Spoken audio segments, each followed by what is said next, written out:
हाय, नमस्कार. तुम्हाला तर माहितीच आहे, भारतातल्या आठवणी माझ्यासाठी किती खास आहेत ते. त्या मातीचा सुगंध, लहानपणीचे ते छोटे छोटे आनंद आजही मनाच्या एका कोपऱ्यात जपून ठेवले आहेत. लहानपणी उन्हाळा आला की करवंदाच्या जाळीवरून करवंद टिपण्याची एक वेगळीच मजा असायची.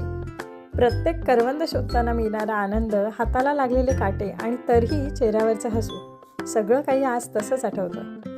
माझ्या लहानपणीच्या आठवणीबद्दल पुन्हा केव्हा तरी सांगेन. असो, आज मी रितांशीला घेऊन इथला रानमेवा म्हणजेच ब्लॅकबेरीज टिपायला चालली आहे. घरापासून अगदी थोड्या अंतरावर आम्हाला 1-2 ब्लॅकबेरीज मिळाल्या.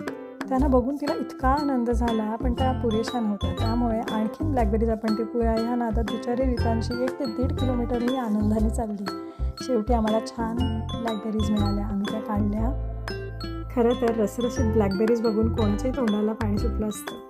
पण जेव्हा मी रितांशीला म्हटलं की आपण घरी जाऊ आणि स्वच्छ धुवून खाऊ, तिने तितक्याच पेशन्सनी त्या घरापर्यंत कॅरी केल्या आणि घरी आल्यावर स्वच्छ धुवून शांतपणे एन्जॉय करत खाल्ल्या.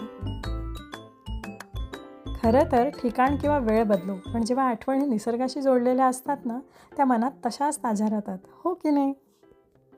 सांगा मला,